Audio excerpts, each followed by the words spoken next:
The Bells of Winthrope Abbey. The year was 1842, and I had been summoned to the Yorkshire countryside on account of a most peculiar inheritance. A distant uncle, whom I had never met and who had long been presumed mad, had died under mysterious circumstances. His estate, a crumbling ruin known as Winthrope Abbey, had passed to me by bloodline alone. I was not wealthy, and the prospect of inheriting land, even an ancient ivy-choked abbey, seemed a stroke of fortune. And so I made the journey from London by coach, arriving as the autumn mist curled like ghostly fingers around the high stone walls of my ancestral doom. The villagers eyed me with quiet suspicion when I inquired after the abbey. A wizened innkeeper, Mrs. Dobbins, clutched her rosary and warned, "It ain't right, sir. That place was cursed before your uncle ever walked through its halls.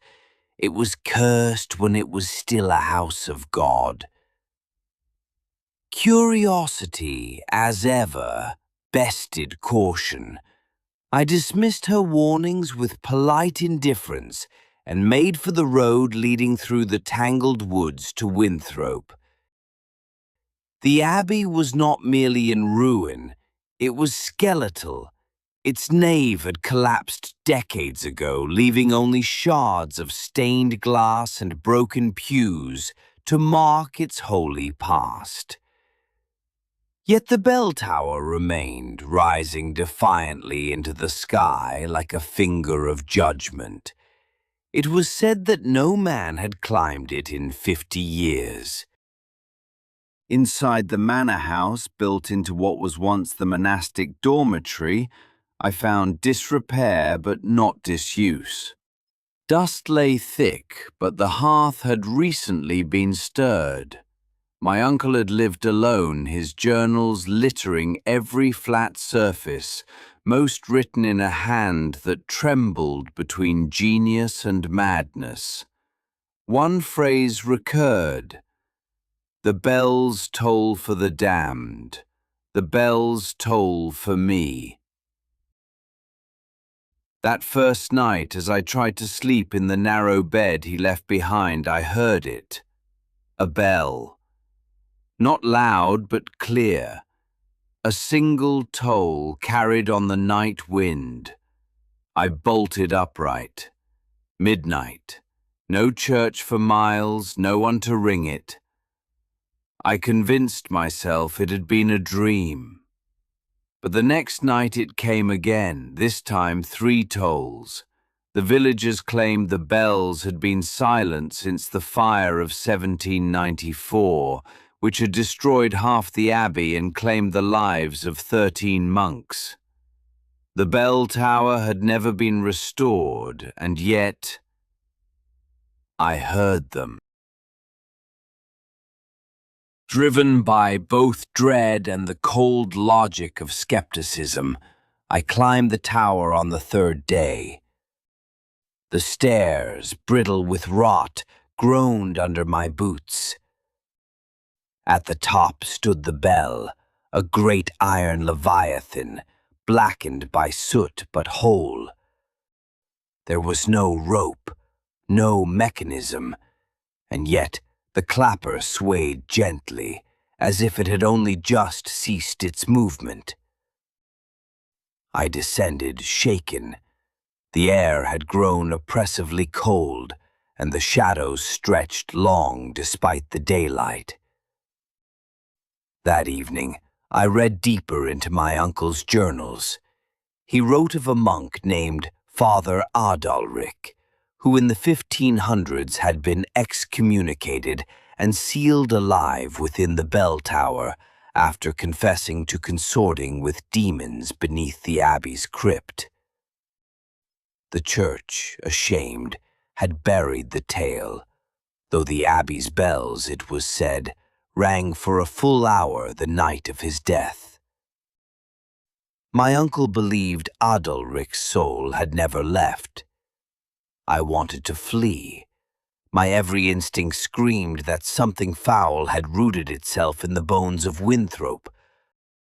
But the bell rang again, 7 times, and this time I saw him. A figure cloaked in black, standing atop the tower, just beyond the shattered arch. His face was hidden, but his presence carried such weight that the very air buckled around him.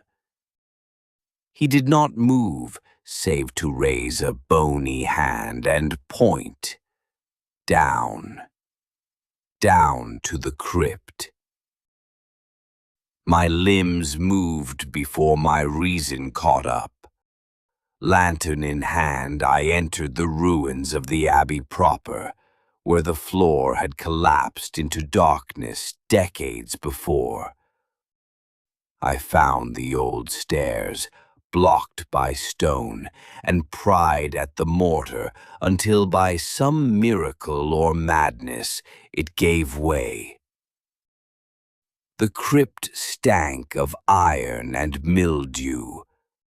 Dust danced in the lamplight like the remnants of prayers long abandoned. I found the grave.